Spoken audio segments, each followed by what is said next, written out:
Pointing devices کا lesson کرنے کے بعد آپ جان سکیں گے کہ کمپیوٹر ماؤس کیا ہے، اس کے مختلف فنکشنز کیا ہیں۔ ماؤس۔ اس وقت آپ اسکرین پر جو ڈیوائس دیکھ رہے ہیں ہم اسے ماؤس کہتے ہیں۔ یہ ایک ایسی ڈیوائس ہے جس کی مدد سے ہم کمپیوٹر اسکرین پر کسی چیز کی بآسانی نشاندہی کر سکتے ہیں۔ بظاہر یہ ایک چھوٹی سی ڈیوائس ہے لیکن ہے بڑے کام کی۔ بازار میں مختلف قسم کے ماؤس موجود ہیں جن میں سے کچھ اس وقت آپ اسکرین پر دیکھ رہے ہیں۔ یہ سب دیکھنے میں مختلف ضرور ہیں مگر یہ کام ایک ہی جیسا کرتے ہیں۔ ہم ان میں سے ایک کو تفصیل سے دیکھیں گے۔ یہ ایک عام ماؤس ہے۔ ہو سکتا ہے کہ آپ کا ماؤس اس ماؤس سے مختلف ہو۔ ذرا غور سے اس کو دیکھیے۔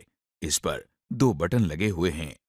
دائیں بٹن کو رائٹ ماؤس بٹن اور بائیں بٹن کو لیفٹ ماؤس بٹن کہتے ہیں۔ سب سے پہلے ہم دیکھتے ہیں کہ ماؤس کو استعمال کرنے کے لیے اسے کیسے پکڑا جاتا ہے۔ آپ دیکھ رہے ہیں کہ ماؤس کو ماؤس پیڈ پر رکھا ہوا ہے۔ دیکھیے کہ ماؤس کو پکڑنے کے لیے ہاتھ کی ہتھیلی کو اس کے اوپر رکھا جا رہا ہے اور ہاتھ کی انگلیوں سے اسے گرفت میں لیا جا رہا ہے۔ یہ بات نوٹ کریں کہ پہلی انگلی کو ماؤس کے لیفٹ بٹن پر رکھا گیا ہے اور دوسری انگلی کو ماؤس کے رائٹ بٹن پر رکھا گیا ہے۔ اس وقت آپ کو اسکرین کے دو حصے نظر آ رہے ہیں۔ ایک حصے میں ماؤس ہے اور دوسرے حصے میں تیر کا نشان۔ اب ہم ماؤس کو پیڈ پر گھسیٹ رہے ہیں۔ کیا آپ نے بائیں جانب اسکرین پر کوئی تبدیلی محسوس کی یا آپ کو کچھ ہلتا ہوا دکھائی دیا؟ جی ہاں، آپ ماؤس کو جس سمت میں ہلاتے ہیں تو اسکرین پر ایک چھوٹا سا تیر کا نشان بھی بالکل اسی سمت میں ہلتا ہے۔ اس تیر کے نشان کو ماؤس پوائنٹر، ایرو یا ماؤس کرسر کہتے ہیں۔ اب ہم ماؤس کو دائیں جانب گھسیٹ رہے ہیں اور جیسا کہ آپ دیکھ رہے ہیں کہ تیر کا نشان بھی اسی سمت میں جا رہا ہے۔ اب ہم ماؤس کو اوپر کی جانب گھسیٹ رہے ہیں اور جیسا کہ آپ دیکھ رہے ہیں کہ تیر کا نشان بھی اوپر جا رہا ہے۔ Clicking and double clicking. ہم نے ماؤس کو استعمال کرنا تو سیکھ لیا، اب ہم ماؤس کے بٹنز کا استعمال سیکھتے ہیں۔ ماؤس کے بٹن دو طریقوں سے استعمال کیے جاتے ہیں۔ پہلے طریقے میں ہم ماؤس کے کسی بھی بٹن کو ایک مرتبہ دباتے ہیں۔ اس کو سنگل کلک یا کلک کرنا کہتے ہیں، کیونکہ جب ماؤس کا بٹن دبایا جاتا ہے تو کلک کی آواز آتی ہے۔ اسی طرح اگر ہم ماؤس کے کسی بٹن کو ایک سیکنڈ میں 2 بار دبائیں تو اس کو ڈبل کلکنگ کہتے ہیں۔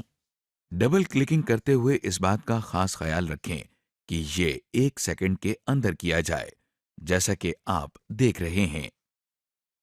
آپ دیکھ رہے ہیں کہ ہم نے یہ کلک کیا اور اب دوبارہ کلک کیا۔ یہ ڈبل کلکنگ ہرگز نہیں ہے بلکہ 2 سنگل کلکس ہیں۔ Right clicking. ابھی ہم نے ماؤس کے بائیں بٹن کو استعمال کرنے کی ایکسرسائز کی ہے، کیونکہ ماؤس کا بایاں بٹن عام طور پر زیادہ استعمال ہوتا ہے۔ اسی طرح ماؤس کا دایاں بٹن بھی استعمال ہوتا ہے۔ ماؤس کے دائیں بٹن کو ایک مرتبہ دبانے کے عمل کو رائٹ کلکنگ کہتے ہیں، جس سے اسکرین پر کچھ اور انفارمیشن نظر آتی ہے، جیسا کہ آپ دیکھ رہے ہیں۔ اس کی ڈیٹیل ہم اگلے لیسن میں دیکھیں گے۔ ڈریگنگ۔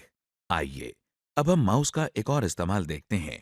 ہم ماؤس کی مدد سے کمپیوٹر کی اسکرین پر ایک چیز کو گھسیٹ کر یا ڈریگ کر کے دوسری جگہ پر لے جا سکتے ہیں۔ اس عمل کو ڈریگنگ کہتے ہیں۔ اس وقت آپ کو اسکرین کے 2 حصے نظر آ رہے ہیں۔ دائیں جانب آپ کو ماؤس نظر آ رہا ہے اور بائیں جانب آپ کو ایک کتاب نظر آ رہی ہے جسے ہم گھسیٹ کر یا ڈریگ کر کے اس کے قریب پڑی میز پر رکھیں گے۔ سب سے پہلے ہم ایرو کو کتاب کے اوپر لے کر آئے ہیں۔ اب آپ اسکرین کے دائیں طرف دیکھیے۔ یہاں پر ہم نے ماؤس کا بایاں یعنی لیفٹ بٹن دبایا ہے۔ اب ہم ماؤس پوائنٹر کو میز کی طرف گھسیٹ کر لے جا رہے ہیں۔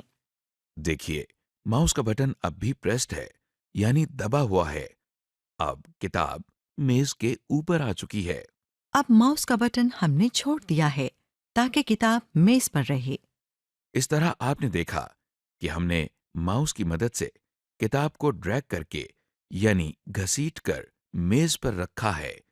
یہ عمل ڈریگنگ کہلاتا ہے۔ سمری، ہم نے ماؤس کے ذریعے clicking, double clicking, right clicking اور ڈریگنگ کے طریقے بھی سیکھے اور ان کی ایکسرسائز کی۔ ہم نے اس حصے میں یہ بھی دیکھا کہ ماؤس کو کسی پیڈ پر گھسیٹنے سے اسکرین پر ایک تیر کا نشان، جسے پوائنٹر کہا جاتا ہے، اسی سمت میں چلتا ہے۔ یہ تیر کا نشان اسکرین پر کسی چیز کی نشاندہی کرنے کے کام آتا ہے۔